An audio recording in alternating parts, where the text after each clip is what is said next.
امروز جمعه هست، یکی از بهترین روزهای خداوند. روز جمعه هدیه‌ای است از جانب پروردگار برای امت محمد صلی الله علیه و سلم. خداوند ما و شما را دوست داشته، هدیه خوبی برای ما و شما عطا فرموده. قدر نعمت جمعه را بدانیم. روز جمعه تنها برای نماز جمعه خوندن نیست، برای درد دل کردن هست، برای دور هم جمع شدن هست، برای به همدیگر سلام کردن هست، برای همدیگر را در خانه خدا در روز جمعه عفو کردن، بخشیدن، حلالی طلبیدن، حلال کردن، برای صله رحم کردن، برای توبه و استغفار کردن، برای صلوات و درود فرستادن صلی الله علیه و سلم. روز جمعه یعنی این. روز جمعه یعنی روز پیوند، روز به هم پرداختن، به هم نزدیک شدن، نه روز از هم فاصله گرفتن، از هم دور شدن، نه روز گناه و معصیت خدا. روز جمعه روز عید هفته هست.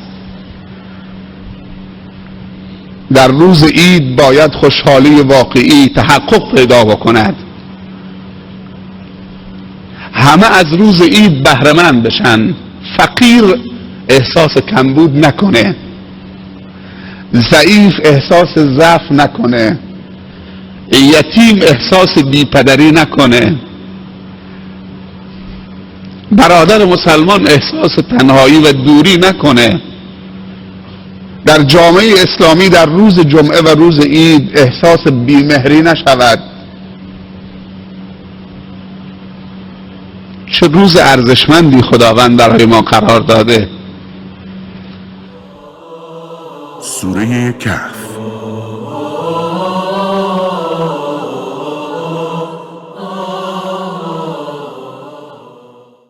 به نام الله که بخشاینده و با رحمت است.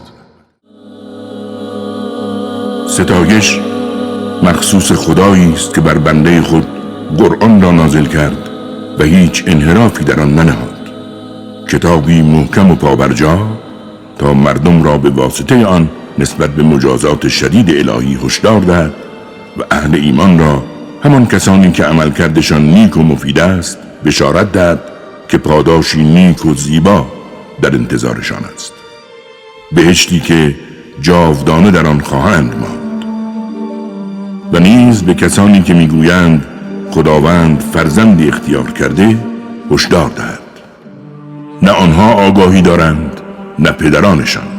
حقیقتاً سخن گرانی از دهانشان خارج می شود و آنها جز دروغ چیزی نمی گویند. گویی از غم و اندوه به خاطر دستاورد زشتشان میخواهی خود را هلاک کنی که چرا به قرآن ایمان نمی آورند. ما هر چرا روی زمین قرار داده ایم برای زینت آن گذاشتیم تا مردم را مورد آزمایش قرار دهیم و مشخص شود کدام یک از آنها عملکرد بهتری دارد. و سرانجام نیز روی زمین را به خاک بیگیاهی تبدیل خواهیم کرد. آیا گمان میکنی که اصحاب کهف و رقیم از نشانه‌های عجیب ما بودند؟ یادار آنگاه که آن جوان مردان به غار پناه بردند و گفتند پروردگارا ما را از سوی خودت رحمتی عطا کن و برای رهایی از این مشکل راه نجاتی پیش پای ما بگذار. و ما در آن غار آنها را سالها به خواب فرو بردیم.